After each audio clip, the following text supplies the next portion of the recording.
Tata Steel 2026 turnuvasının birinci turuyla karşınızdayım. Beyazlarda Sindarov, siyahlarda ise Gukesh. Hazırsanız oyuna başlayalım. D4, at F6, C4, E6, at F3, D5, kabul edilmeyen vezir gambitine transpoze oldu. At C3, D5 olan baskıyı artırıyor. At B D7, vezirin dikeyini kapatırken filin çaprazını kapattı fakat F6 atını destekledi ve D7'ye gelen at C5 sürüşünü destekleyecek. Vezir C2, vezir C2 karesinden E4 sürüşünü destekliyor.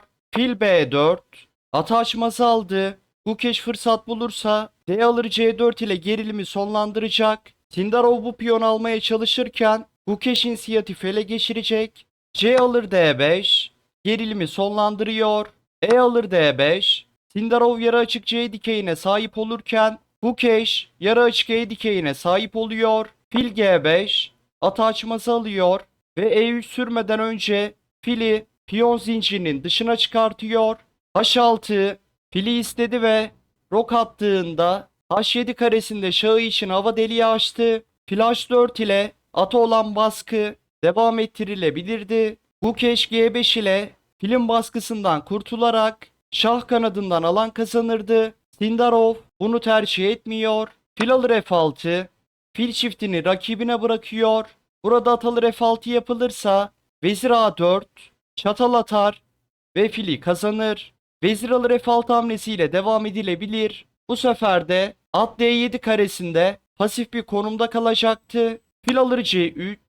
At alır F6'dan sonra filin boşta kalmasını istemiyor. Vezir alır C3. At alır F6. Atını aktifleştirirken filin çaprazını açtı. E3. Filin çaprazını açarken D4'ü destekledi. At E4. Veziri isteyerek at merkez E4 karesine yerleşti. Vezir A3. Rakibinin rok atmasını engelliyor. At D6. Vezirin çaprazını kapatarak roku hazırlıyor. Fil D3. Roku hazırladı. Kısa rok. Kısa rok. Taraflar şah güvenliğini sağladı. C6. D5'i desteklerken C7 karesinde yer açıyor. At E5. Fil F5. Filleri değişmek istedi. Fil alır F5. At alır F5. Vezir C3. A5. Vezir kanadından alan kazanıyor. A4. Rakibinin A4 ile ilerlemesini engelledi. Vezir E7. Kaleler arasındaki bağlantıyı kuruyor. Kale AB1. B4 sürüşüyle kalesini B dikeyinden aktifleştirmek istiyor. At D6. B dikeyi açıldığında B7 baskı altında kalacak. Atla B7'yi korudu ve at E4 ve C4 karelerine bakış atıyor. B4, A alır B4, vezir alır B4, açık B dikeyinden B7'ye baskı uygularken D6 atını açması aldı. Kale A7, B7'yi desteklerken A8 karesinde diğer kalesi için yer açıyor. At D3, at C5 gelip B7'ye olan baskıyı artırmak istiyor.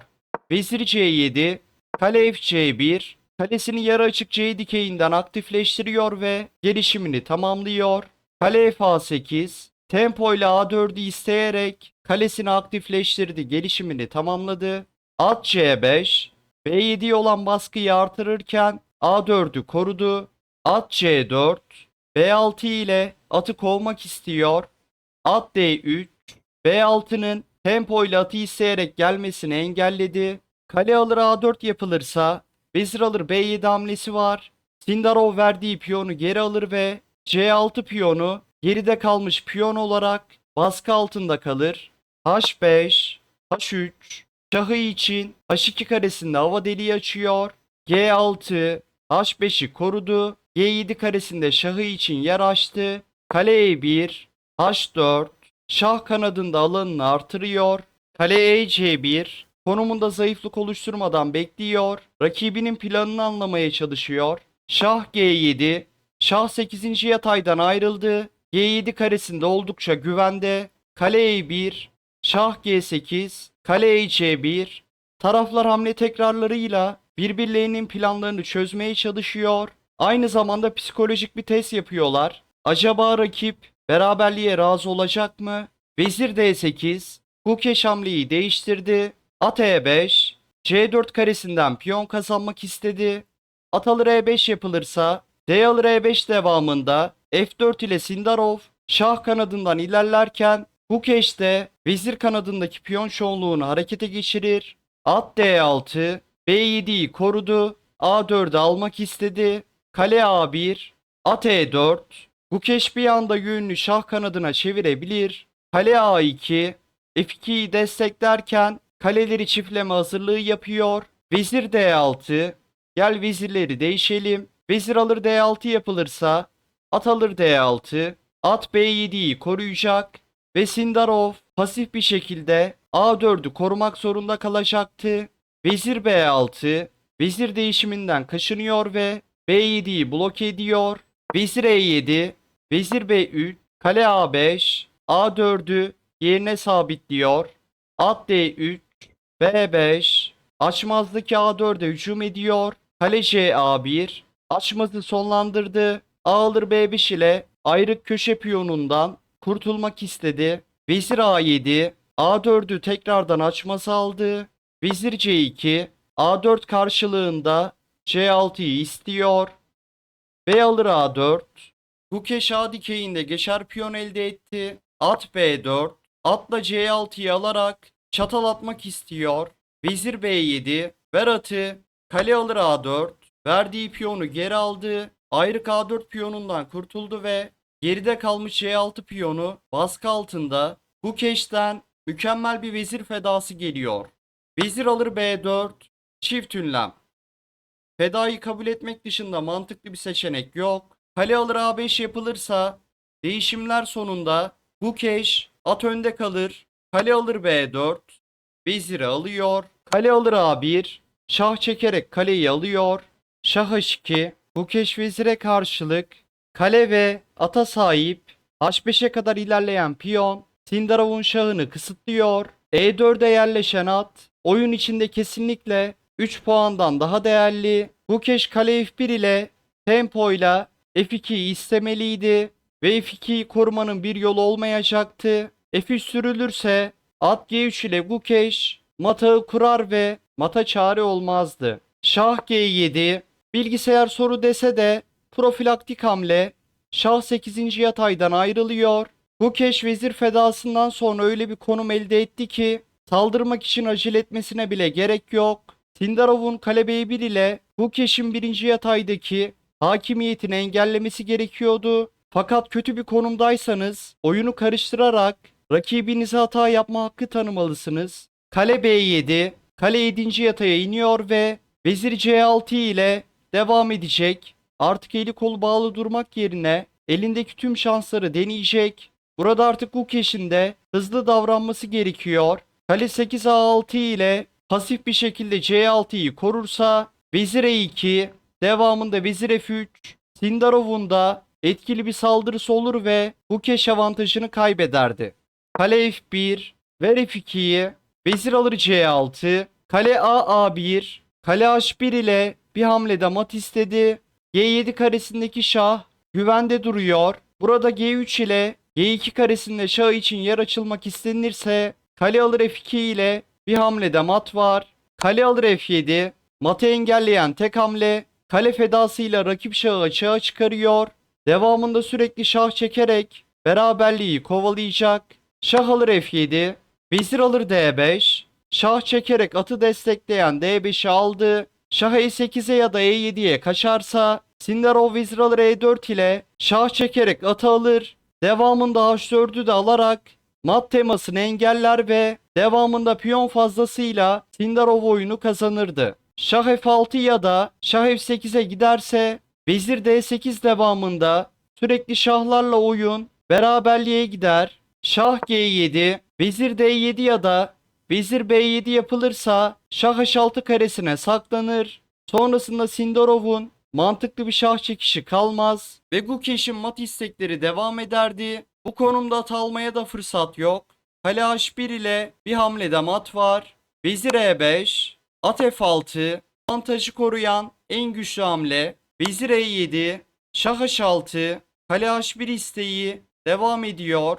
Ata almaya fırsat yok. Vezir F8, Şah H7, Vezir F7. Bu keş dikkatli olmalı. Sindarov şah temposuyla atı ve H4'ü alırsa oyunu kazanır. Şah H6, Vezir F8. 3 konum tekrarından oyun beraberliğe gidebilir. Şah H5 hamleyi değiştiriyor. Şah G5 oynansaydı Vezir C5'ten sonra konum tekrarıyla oyun beraberliğe gidecekti. Vezir H8, Şah G5, Sindarov tempoyu Gukeş'e bırakamaz. F4, Şah F5, Vezir alır H4, H4 alarak matağından çıkıyor. Sıra Gukeş'e geçiyor. Rakibine sırayı verirse hamle tekrarlarıyla oyun beraberliğe gider. Kale H1, Şah G3 sorunlu, at E4, Şah F3, Kale H1, Şah E2. Gukeş rakibinin şahını piyonlarının korumasından uzaklaştırarak açığa çıkarıyor. Kale F2, Şah D3, Kale D2, Şah C4, Kale C1, Şah B3, Kale C3, Şah B4, Kale B2, Şah A4, Şah A dikeyine sıkıştı. Kale A2, Şah B4, Kale B2, Şah A4. Hamle tekrarlarıyla zamanı kendi lehine çeviriyor. Bu konumda kale C4 ile taşlar daha iyi şekilde konumlandırılabilirdi. Ya da kale C6 hamlesi ile merdiven matı teması kurulabilirdi. Kale alır E3. Piyon alabiliyorken niye almasın ki? Şah çekme sırası Sindarov'a geçti. Vezir G4, Şah F6, Vezir H4, Şah E6, Vezir D8. Sırayı rakibine bırakıyor. Şah ortada kaldı. Taşlar dağınık halde. Çatal ya da sürekli şahlar çıkabilir. Kale A2, Şah B5'e giderse 3 hamlede mat var. Kale B3, Şah C6'ya, Kale C2 mat var. Şah C4, at D2, Şah C5, Kale C2 ile Gukeş mat ederdi. Nerede kalmıştık? Kale A2, Şah B4, Kale B2, Şah C4'e giderse Kale C3 mat, Şah A5'e giderse Kale A3 ile mat var. Gukeş üstün fakat Gukesh'in bulması gereken hamleler çok daha zor. Sindarov ise mat olacağı seçenekleri eleyerek doğru yanıtları vermeyi başarıyor. Şah A4, Kale alır G2, Vezir G8, Şah F5, Vezir F8. Bu konumda üstünlüğü devam ettiren tek hamle Şah E6 idi. Fakat Gukesh'in devamında da doğru hamleleri bulması gerekiyordu. Taşlar birbirini korumuyor. Şahı güvenli bir yere saklayamıyorsunuz. Mücadele oldukça uzun sürdü. Taraflar oldukça yoruldu. At F6. Çift soru geliyor. Vezir C5, Şah alır F4, Vezir D6, Şah F3 karesinden kendisini güvenli bölgeye atamıyor. Vezir alır F6, Şah çekerek atı alır. Şah F5, Vezir C5, Şah F4, Vezir D6, Şah G5. Konum tekrarından beraberlik olmasın diye hamleyi değiştirdi. Vezir C5 ile Şah çekilirse Şah H4 karesine saklanacak. H4. Şahı atın savunmasından saptırmak istiyor. H4 almak da beraberliğe gidiyor fakat bu devam yolunda oyunu kaybetme şansınız da var. Şah F5, Vezir C5, Şah F4, Vezir D6. Şahın atı koruyarak gidebileceği tek yer Şah F5. Sindarov Vezir C5 geliyor ve taraflar beraberlikte anlaşıyor. Şah E4 oynanırsa Vezir E5 devamında Sindarov atı kazanır. Şah G4 oynanırsa Vezir G5, çatal var. Sindarov atı alır. Şah F4'e gelirse zaten 3 konum tekrar olacak. Analizi beğendiyseniz videoyu beğenmeyi ve kanala abone olmayı unutmayın. Sonraki videoda görüşmek üzere.